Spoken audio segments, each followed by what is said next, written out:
praying, Tango na banaye ko méditer. when I was meditating, Attention na ngai. my attention Ekendaki na message was oyo. upon this message. Pourquoi? Why? Pourquoi seulement? Asking the question, why only? Ebongaki ezala na kati ya It Kana. was supposed to be in Cana. Mais tango nazali kotala And when I can look upon it, ke pourquoi nos oyo ask the question, why this wedding ebongaki esalema seulement na was Kana. supposed to take place in Cana. Ezalaki première The question. first question which came to me. Et puis tango naza kotala carte. And when I can look to the map, Namoni ete Kana I saw that Cana ezali mboka moko eza na kati ya is Galilée. a country inside the city of Galilee. Mais na kati ya Kana, And in Cana, Kana ezali Kana te it's not Canaan, parce que eza différent it's different entre pays ya Kana between the land of Canaan na mboka ya Kana. and the city or the country which was called Cana. Mais awa mariage But this,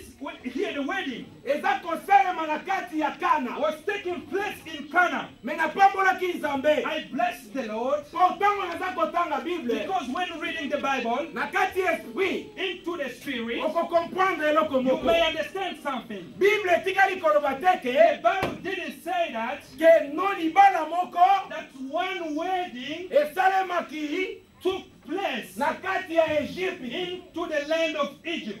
Alléluia. Nayebi te soko ozo I don't know comprendre. if you understand me. Parce que babi ete libala oyo They say that this wedding me esalemaki took place na kati ya Kana. into Cana. Kana ezali na kati ya Kana.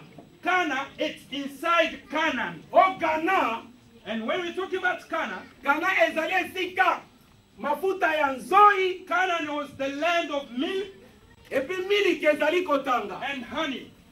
Alléluia. Amen. Alléluia. Amen. Po libala ezala, For the wedding to be, po libala ezala, for the marriage to be, Nzambe alingaki ke God wanted peuple na ye his people ebongi ebima to go out na kati ya bowumbu from the slavery bakende na terre promise. to the promised land. Pourquoi? Why? Parce que libala Because the wedding, eza lipamboli. it's a blessing. Mais soki obali If you get married oza nano na kati ya and you are Egypte, still into the land oza of na Egypt, kati nana you minyololo, are still into the chains, libala wana that marriage eza lipamboli is te. not a blessing. Eza lipamboli te. It's not a blessing. Soka mpona kobala. But for you to get married, Mais ebongi tout d'abord better first for you olongo na kati ya Egypte to move from Egypt, okota na terre promise. go into the promised land, Ntango okomi na terre and promise from there nde esika yo okoki you kobala. may get married. Pourquoi? Why? Parce que libala Because marriage ezali is bénédiction a blessing oyo Nzambe apesi. that God has given. Ezali institution ya It's Nzambe, an institution from mais God. ezali ya bato te.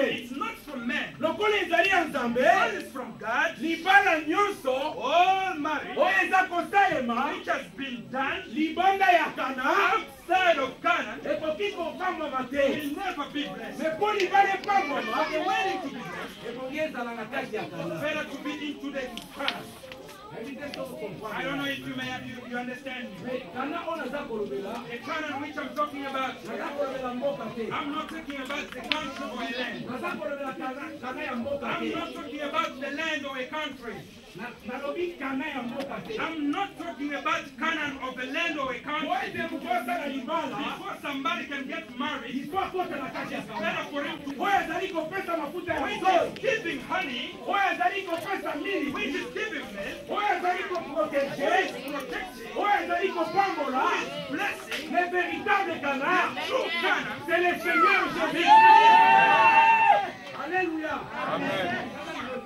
You may get married, Mais soki oza libanda but if you are outside ya Kana, of Canaan, libala wana that wedding eza baproblème. is going to be into Eza trouble. mwana kufi, Tomorrow you have a problem, is going to die, you will have a problem. Alléluia. Bénédiction ya Nzambe The blessing of God, eza ordonné, it's in order. eza réservé It's reserved mpona bana na ye. for the children of God. Alléluia. Soki oza na kati ya alliance, If you are into the oza covenant, na kati ya Kristo, you are in grace, Bible elobi, and the Bible says, dans les Seigneurs, into the Lord, il n'y a pas la femme, there is no man, il n'y a pas la femme, there is no woman, sans quoi? But without man. balobi dans le Seigneur. Into the Lord. C'est-à-dire libanda ya Seigneur. Meaning that outside of the Lord, Nyonso ekoki kosalema. everything can happen there. Ekoki kozala jamais béni. It will never be blessed. Alléluia.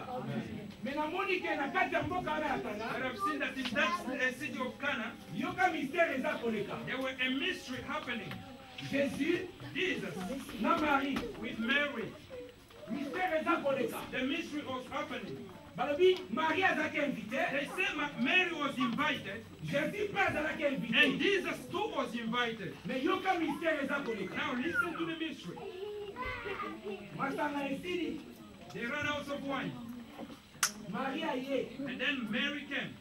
alobi esili. He said, there is no wine. Ye azongisi, And then the Lord replied, abi mwasi, woman, ntango na nanga nekoki te. my time, Nalingi okomprendre esili. but I want you to listen to understand. Mpona nini Marie akendaki epai ya Jésus? Why did Mary go to Jesus? Nzoki ezalaki message mosusu. It was another message.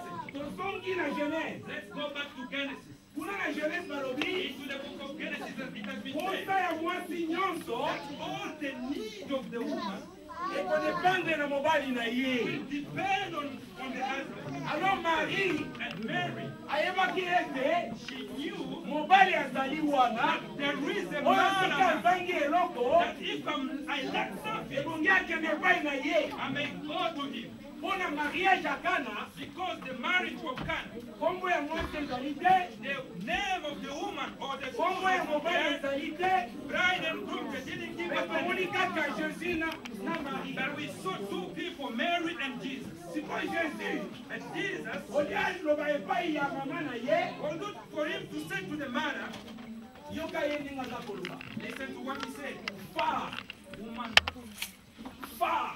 woman. Mais soki tozongi na Genèse, But if we go back to Genesis, femme elingi koloba nini? what is the meaning of woman? Oyo awuti And ngai. God knows if you Jésus understand. oli alobaki mon fils. Instead Marie. of when Mary Marie came oli to aloba my mon fils. my son, Mais Jésus mpe oli aloba ma mère. instead of Jesus replying to him, mother, Mais or ye alobi mommy, ete femme. he said, woman. Alléluia. Amen. Lelo okomona motu nyonso There you see everybody, abitala femme oyo. they will say, look at this woman. Mais femme elingi koloba nini? What is the meaning of the woman? Oyo aza tire epai na The one who ngai. has been taken from me. Donc ngai ye, But me, mpo nabenga femme, before I can call anybody woman, il faut azala femme na ngai. she must be my wife. Donc ebongi ezala nde mkuwa na She ngai. must be my boy. Nde nakobenga ye femme. Then I should call her Mais woman. bato mosusu, But some people, moi nabenga ye femme eza te. I don't need to call her any other woman Parce que azalaki tire epai na ngai te. because they didn't come from me. Alors bazosola langage ya bolingo. And they were talking the language of love. Alobi femme, He said, woman, ntango na ngai nani ekoki my te. time didn't come yet. Elingi koloba ete Which means that oyo awuti na kati na the ngai. one who came from me, Mais lokola ntango ekokaki te. because the time was not yet come there, Bien-aimé dans le Seigneur, beloved in the Lord, bandeko ya famille na yo wana, the people of your family, you bakosenga yo mbongo, they may ask you for money, basengi yo mbongo, they can ask money. olobi oza nango te. And you may say, I don't have money. Mais soki mwasi na yo aye, But if your wife came alobi famille na ngai, and said, my family, baza na besoin ya mbongo, they need money, mbongo emonani. you will give money. Amen. Est-ce que eza lokuta? Is that true or false? Alléluia. Amen. Bapapa ebele babimisaka biso laka ndengo. Many fathers here, they always spend like that. Famille na yo ebengi yo, Whenever your family is called, yoka na telefone. you start talking to on the Naza na phone. mbongo te, I don't have money. na poto balokota mbongo te. You don't think that we can just get money everywhere here. Telefone ekatani. And then you hang up the phone. Famille ya mwasi babengi. And when your wife's family is called, Bon frère, my in-law, ngai minerval eza te. I don't have the school fees. Ah, oza na minerval I te. don't have the school fees. Bon, na fin ya semaine, Call me back by the end of the week. nazotindela mbongo I'm wana. going to see it and I'm going to do something. Alléluia. The family of the wife. Na famille na bino, Into your wife, your family, bayebi ke yo oza na autorité ya kosaka na bamama mpe basalisaka mpe bapapa. the mothers should help our father. Tozoloba makambo ya libala. We are talking about the wedding thing. Soki nga nazalaka na point faible na famille na bino, If I have a weakness in your family, mpona ndelaka bango bongo. The money to them. Mais yo pe sala makasi. You better try your best. Sala ka makasi. You better try your best. Oka na kata muke. Keep a little bit. Otinda kama famille na ngai. Send it to my family also. Alléluia. Amen. There are some people who can do that. Amen. Alléluia. Tosolola libala. We are talking about the wedding. Kala Marriage. bite toni to pambola libala. Not long, we are going to bless the wedding. Na lingina zonga kotoyo. I may go back to them. Alobi ete libala oyo They say that this wedding, po ezala malamu for it to be good, ebongi ezala na Kana. it must be in Cana. Me bandeko bayembi Our brothers were singing mpona kokota na Kana that before you can go into Cana, ebongi ozala ta you ye. need to be shaped. Ebongi bozala ta You ye. need to be shaped.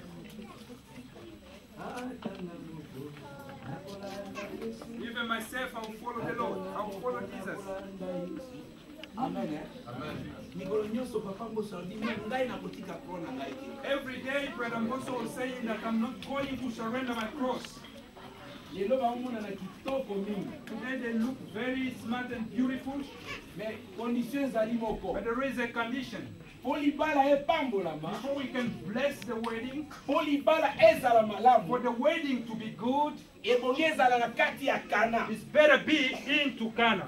Ebongi ezala na kati ya Kana. It's better be inside Cana. Oyebi makambo ya Kana? Do you know the things of Cana? Na ndenge na biso awa, The way we live here, makambo na Nzambe eza makambo pamba the pamba. things of God is from the past. Alléluia. Toyebani biso na biso. We know each other. Makambo ya The Nzambe things of God, eza makambo ya pamba they are pamba. the things of the past. Me nalingi nayebisa yo boye. But I want to tell you this. Po ete yo pambolama, Before you can get any blessing, po ete yo kende liboso, before you can move forward, ebongi ozala dans le Seigneur. better for you to be into the Lord. Bien-aimé dans le Seigneur. Beloved in the Lord. Olinga olinga You te. may like it or not, Oza sous contrôle ya you Nzambe. are under control of God. Soko boyi Nzambe, If you refuse God, Satan akosokipe na yo. Satan will take care of you. Soki akosokipe na yo, If he may take care of you, akosokipe na bana na he will yo. take care of your Epi children. bana ya bana na yo. And then from there, the children of your Me nalingi children. napenda makanisi na And I yo. want to call your mind. Peut-être ozali awa, Maybe you can be here. omoni kaka kosala mariage ezani. And then you say, what is it that getting married? Mutu mosusu ayebisa ngai. Somebody told me, Nasi na bana na famille. I got married in the family, the C'est custom. tout. I don't care. That's it. Mais ntango okomi na problème ya kobota, And when you have a problem, you are not getting the okomi children, na famille, you start going back to the family. famille abi topesaka bana te. And the family say that we never give the children. Biso toliaka kaka mbongo na biso. We get the dowry. Mpona makambo ya kobota, Talking about the children. kende pa ya Nzambe. Go back to God. Mais libala na yo, You're married. olobi Nzambe naza na ntina na ye You say, I te. don't need God. Bien-aimé naza koyebisa yo. Beloved, I'm telling you, Je vais prêcher la vérité. I'm preaching the truth. Esika yo ozali, Wherever you are, mariage the marriage, eza institution ya baparent na biso te. it's not the institution from our parents. Mariage Marriage to libala or wedding ezali institution ya is Nzambe. God's Donc institution. libala nyonso Any wedding ebongi eleka liboso ya must Nzambe. go at the front of Po God ete Nzambe so that God, nde ye He akopambola. may bless it. Bien-aimé dans le Seigneur, Beloved in the Lord. olobi bakokende te. You say they're not Me going. nalingi nayebisa I yo, want to tell you, bana na yo, your children, un jour one day, bakozala na they difficulté. will have difficulty Po bana nyonso because all the po children baza kobotama who na have kati been ya born Egypte into the land of po Egypt, ete bapambolama, before they can get blessing, ebongi ete baleka nano mer rouge, they need to cross over the Red Sea, nde bakoki kozwa lipamboli kouta na and then Nzambe. they can start receiving the blessing from God. Alléluia. Lipamboli oyo naza koloba The blessing which I'm talking about eza oyo biso tokosani mingi. is what we always lie each other. Tokanisa eza bavoiture toparke libanda awa. We think that the blessing is the cars which has been parked outside. Lipamboli oyo naza koloba The blessing which I'm talking about here, eza liloba oyo Nzambe akoki kolibere mpo na famille na yo. it's the word that the Lord may put upon your family. Eza materiel te. It's not the material thing. Bavoiture na biso It's not the car. toza kochange yango We combien de may fois? change our car the way we want. Batelevizio Our tochange yango TV, we combien? may change it the way we Mais want. toza satisfait te. We never get Mais satisfied. eloko eza ya motuya But what is important parole oyo nzambe is the way that God oyo apesi yo promese may put the promise alobi na upon Abraham you and say to Abraham, Abraham Abraham, ngai nzambe I, God, a partir ya lelo from today on, napamboli yo I bless you. napamboli bana na I yo bless your napamboli children. bana na yo bien-aimé dans le Seigneur Beloved in the Lord, ebongi oyeba eloko moko you may know one thing. la bénédiction The blessing ce n'est pas l'argent is not money. mais la bénédiction The blessing c'est la parole que l'éternel is the word that avec God ton libéré une famille moko na moko born a family. quelle est la parole What is the word? que Dieu a libéré pour ta famille God has released Moïse your a family. telemi Moses stood. alobi He ete said that peuple Israël the children of Israel, boyoka ngai listen to me. Joseph Joseph, napamboli yo I bless you. apesaki mbongo te didn't give money. apesaki mituka te didn't give cars. atikaki bavila te didn't give mais atikaki the houses. liloba quelle est la parole What is the word? oyo oza na yango What do you have? bien-aimé dans le Seigneur Beloved in the Lord. et la parole And the word. c'est Jésus-Christ Jesus Christ. la parole The word. c'est Jésus Jesus. soki oza na Jésus If you have Jesus na kati na yo inside you, Bible elobi the Bible says, eza na butu in eza na moi eza na ntango ya pasi whenever the time of nakobana suffering, eloko te mosungi na ngai aza na bomoi He is alive. mosungi na ngai My Redeemer aza na bomoi is alive. alleluya nakobeta poshe I may put the hands in my pocket. naza na eloko te I don't have nothing. me ngai moko But myself, nalobi ete I will say this, naza na eloko that I have something. naza na mbongo I have money. mpo na nini Why? krist a moi Christ in me. soki naza na yesu na kati na ngai If I have Jesus in me, frere brother, okoloba ndenge olingi you may say whatever you want. okoki kostope te You will never stop oyo jésus aloba mpo na ngai what Jesus has said already for me. soki oza na kriste If you have Christ, ata bato baza koloba whatever people can say, lobaki wana baza bato say that they are just human. que peut me faire un homme What will human do to me? akolinga yo lelo They will love you today, lobi akowanga and tomorrow they will never like you. me naza na tata moko But I have one Father, depuis alinga ngai since He loved me, ata nake na gauche whenever I can go to my left, abi naza na yo He will say, I'm there with you. ata na kwei Even if I can fall down, abi telema He will say, stand up. ata na lembi Even if I can get abi weak, nakopesa yo He makasi said, I'll give you the strength. tata yango That c'est Father le Seigneur is Jésus Jesus. amen papa mboso Brother Mboso, tozokende na kana we are going in Cana. tozokende na kana We are going in Cana. nalobaki na début ya année I say at the beginning of this year mokili elingi elinga te that the world may like or not, oyo nzambe aloba mpo na nga what God has said for me, nakosimba yango we will grab it. alleluya sikoyo lelo oza mpe kosimba yango And today you are touching it. amen tosalaka topamboli libala We always bless the marriage po eza makambo ya nzambe because it's the things of God. okomona bato baye sikoyo You will see people coming eske tokosepela te that are we not going to rejoice? tomela We need to drink. tolangwa We need to get drunk. soki tomeli tolangwe If we can drink and get drunk, bato bakomela people will drink, balangwe they will get drunk, babandi kofinga they bato will start insulting babandi people, kobunda they will start fighting. nyonso wana All those things ekoya na mutu ya nani will come upon you, ya papa mboso will come upon Papa Mboso. bible elobi boye The Bible says abakuku in 2:15 the book of Habakkuk maudit soit celui that qui fait Cursed boire be. son prochain cursed be the one who is giving drink to his brother or his sister. Or yo his somba relative. masanga bana komelisa bato Just buy the drink and give to people. alleluya olakelami nini ezanga ete You are going to be cursed. It's not me. abakuku 2:15 In the book of Habakkuk, soki otangi yango kuna chapter 2, verse 15, ekomami kuna you're going to find it there. amen nga bayebisi nga kana loba verité They ask me to say the truth. ata oningani nga na loba verité Even if you can be shaken